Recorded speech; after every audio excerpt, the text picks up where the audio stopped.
अरे मेरी धर्म पत्नी, अपनी बेटी से पूछो कि ये लड़का उसको क्यों नहीं पसंद है। हम 2 साल से लड़के के लिए परेशान हो रहे हैं, मिला नहीं। अब मिला है तो इसको पसंद नहीं है। पूछो कैसा लड़का चाहती है ये। अरे आप तो खामखा गुस्सा हो रहे हैं जी। बैठिए, ठंडक लाइए, शरबत पीजिए, फिर बात करिए। बेवजह टेंशन मत लीजिए। वैसे भी इतनी सारी गर्मी पड़ी हुई है, नौ तपा लगे हैं, नौ तपा। कहीं आपका दिमाग इतना ज्यादा तप गया कि ज्वालामुखी जैसा फूट गया तो मैं क्या ही करूंगी। पिताजी, आप समझते क्यों नहीं हो? अरे बेटा, मैं क्या समझूं? एक बेटी का बाप ही समझ सकता है कि उसे लड़का ढूंढने में, बेटी का ब्याह रचाने में कितनी दिक्कतें पड़ती हैं और कितनों के दर दर भटकना पड़ता है, पैर छूना पड़ता है, गिड़गिड़ाना पड़ता है। साला आजकल लड़के वाले सुनते तक नहीं है, डिमांड पे डिमांड बढ़ा रहे हैं। अरे पिताजी, पूरे जीवन का सवाल है, आप ऐसा कैसे कर सकते हैं जब वो लड़का मुझे पसंद ही नहीं है। मैं शहर में शादी करना चाहती हूँ। उसकी जॉब देखिए, प्राइमरी टीचर है, प्राइमरी टीचर। एक गांव देहात में रहेगा, मुझे चाहिए शहर में। अरे बेटा, तू ऐसा मत बोल, वरना तेरे बाप का और मुंडा खिसक जाएगा, वो और हाइपर हो जाएगा। दिमाग से काम ले, दिमाग से। अरे माँ, पिताजी को तो आप जानती हो कितने मोटी है, अपने आप का ही बस देखते हैं, जो उनके मन में आया वही करना चाहते हैं। अरे मुझसे भी तो पूछे ना कि मुझे क्या पसंद है क्या नहीं। ये कौन सा तरीका है? अरे बेटा, हमारे घर में लड़कियां बोलती नहीं है कि कैसा वर चाहिए। जैसे माँ बाप करते हैं वो उन्हें वैसे में ही खुश रहना चाहिए। हाँ हाँ, इसीलिए तो फिर जीवन भर लड़कियां रोती रहती हैं, मायके के भरोसे बैठी रहती हैं। मैं नहीं हूँ ऐसी लड़की जो मैं कुछ बोलूँ ना अपने हक के लिए। मेरे जीवन का सवाल है, मैं तो बोलूंगी ही। कान खोल के सुन लो मम्मी, पापा से भी बोल देना।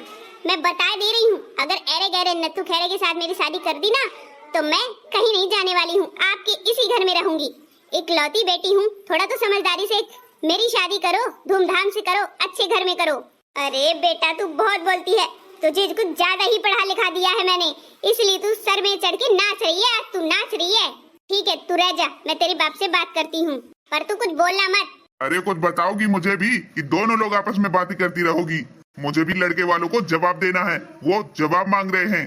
अरे सुनो जी अरे आप इतनी जल्दबाजी क्यों कर रहे हैं? थोड़ा देख सुन के करो, इकलौती बेटी है, हैं? अभी देखा था वो सुनीता की बिटिया की, ऐसे ही लड़का देख के शादी कर दी, बाद में पता चला वो दारू पीता है, वो तो कमाता ही नहीं है, जितना बताया उतना सब खोखला, सब झूठ बताया। इसलिए कह रही हूँ कि थोड़ा जांच पड़ताल कर लो, थोड़ा टाइम दो अपने आप को, ऐसे ही रिश्ता फिक्स नहीं किया जाता है तुरंत ही। हाँ हाँ यार, जमाना तो बहुत खराब है। चलो मैं ठीक है, पता कर लेता हूँ, उसके बाद ही फिक्स करता हूँ। इकलौती बिटिया है हमारी भी। वही तो मैं कह रही हूँ कि इकलौती बेटी है, कोई नाम न रख पाए हमारा, यही कहे कि वाह कितने अच्छे घर में शादी की है हमारे अपनी बेटी की। सही कहा तूने शकुंतला। चलो मैं देखता हूँ, अगर ये लड़का सही रहा तो कर देंगे, नहीं रहा तो नहीं करेंगे, दूसरा देख लेंगे। और वैसे भी कौन सी अभी हमारी बेटी का बहुत ज्यादा उम्र हो गई है, अभी तो वो पढ़ ही रही है।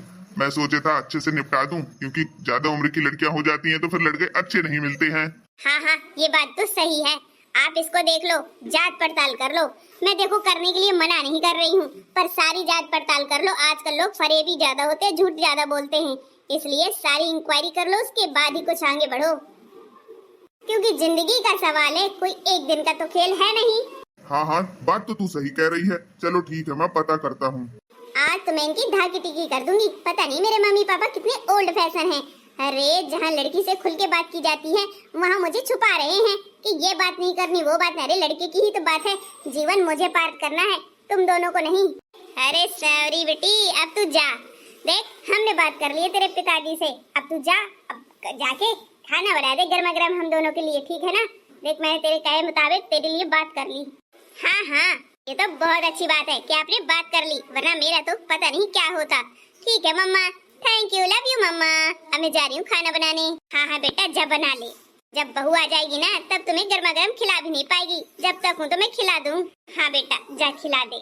एक बात समझानी थी, देखो बिटिया के सामने मैं बोल नहीं पाई। अरे बेटी का रिश्ता कर रहे हो, कोई कपड़े की दुकान में नहीं खड़े हो कि बस देखा तुरंत शादी कर दी।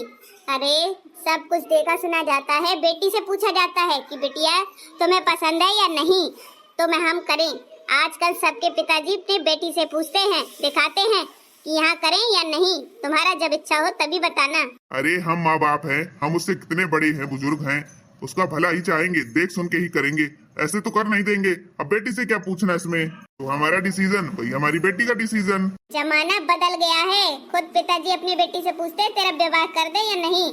बेटी को उल्टा सीधा कर ली तो फिर उसका मन नहीं हुआ तो फिर, इसीलिए देख सुन के किया करो। अपनी ये ओल्ड फैशन में ना घूमते रहा करो, ठीक है ना। जाओ लड़के की जांच पड़ताल करो और अगर अच्छा हो तो रिश्ता पक्का कर देना। हाँ हाँ ठीक है, मैं जा रहा हूँ। ना जाने किस ख्यालातों में डूबे रहते हैं, बस इनको तो टेंशन है, बेटी को निपटाना है, बेटी की शादी करनी है। ये नहीं देखते हैं कि बेटी की शादी ऐसे करें कि जीवन भर हमें रोना ना पड़े। हाँ हाँ मोहतरमा, मैं ऐसा ही करूँगा, जीवन भर हमें रोना नहीं पड़ेगा। अच्छे घर में करूँगा, इंजीनियर लड़के से जो 1 लाख का महीना कमाता हो। हमारी बेटी है, देख सुन के तो करूँगा ही। और क्या, और जल्दी आना पता करके, हमें खाना भी खाना है। बिटिया रानी खाना बना रही है जब तक। अरे अब भूख प्यास सब छोड़नी पड़ती है बेटी की शादी की वजह से। बेटी का रिश्ता बस हो जाए अच्छी जगह, बस मैं फिर खाना चैन से खाऊंगा। हाँ हाँ ये बात भी सही है, माँ बाप की आधी टेंशन उतर जाती है बेटी की शादी के बाद। सुनो सूरज, अगर तुमसे कोई पूछे कि कितना कमाते हो मंथली और क्या करते हो, तो किसी से ये मत बताना कि मैं निठल्ला घूम रहा हूँ, कुछ नहीं कर रहा हूँ। तुम्हें बोलना है कि मैं जेई हूँ, ठीक है ना, और मैं 62,000 रुपए का महीना कमा रहा हूँ। तुमको ये बोलना है, ठीक। अरे पापा जी, पर मैं झूठ क्यों बोलूंगा, आप तो झूठ बुलवा रहे हो, ये तो गलत बात है। अगर झूठ नहीं बोलेगा ना तो ऐसे ही बैठा रहेगा, कोई शादी भी नहीं करेगा, तो उससे रड़ुआ ही मर जाएगा। अरे पिताजी, आप भी ना ऐसी बातें करते हैं, तो इसकी वजह से मैं झूठ बोलते रहूं? हाँ, झूठ बोलकर किसी से रिश्ता जोड़ना अच्छी बात नहीं है, किसी को धोखा देना अच्छी बात नहीं है, भले ही मैं ऐसे ही बैठा रहूं। और हम नहीं ऐसे बैठ सकते हैं, ठीक है ना। हमें इस घर में बहू चाहिए। अब तेरी माँ से काम होता नहीं है, इस वजह से हमने तेरे लिए एक लड़की देखी है, पढ़ी लिखी है, बहुत अच्छी है, संस्कारी है, अच्छे घर से है और इकलौती है, उसका भाई भी नहीं है। तो सारी जायदाद तुझे ही मिलेगी, सब कुछ, घर प्लॉट मकान सब तुझे मिलेगा। अच्छा पिताजी, तब तो मैं माला माल हो जाऊंगा। अबे मूर्ख कहीं के, इसलिए तो कह रहा हूँ कि थोड़ा बहुत झूठ चलता है जीवन में, जब कोई अच्छा कर बन रहा होता है। ठीक है पिताजी, बोल दूंगा कि मैं तो जेई हूँ, जेई, और मैं 1 लाख का महीना कमाता हूँ। बाद में आपकी खोपड़ी फोड़े तो फिर हमसे मत कहना।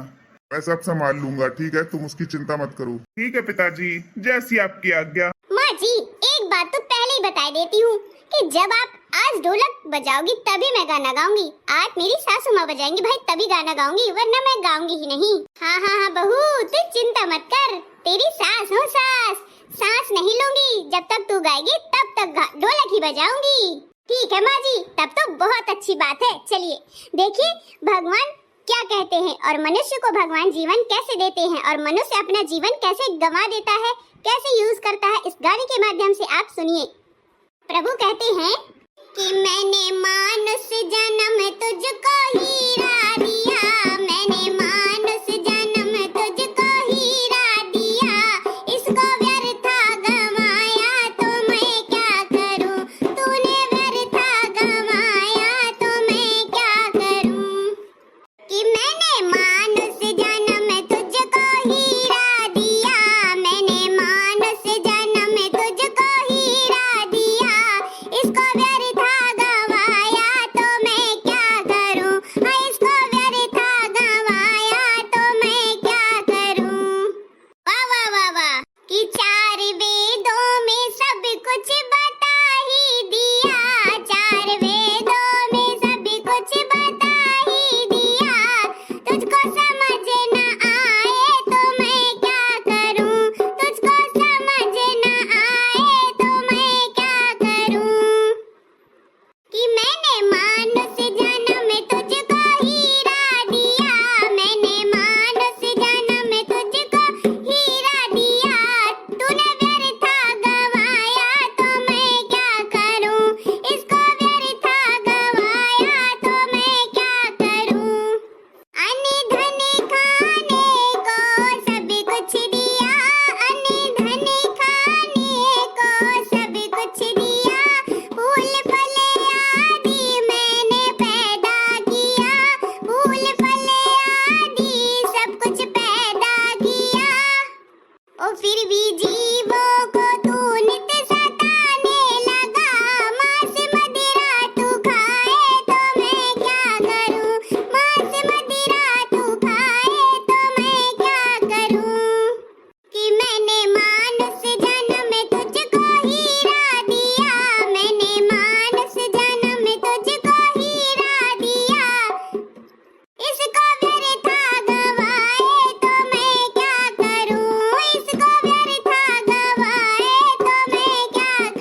मुझको वो ना दिया, मुझको ये ना दिया, मुझको वो ना दिया।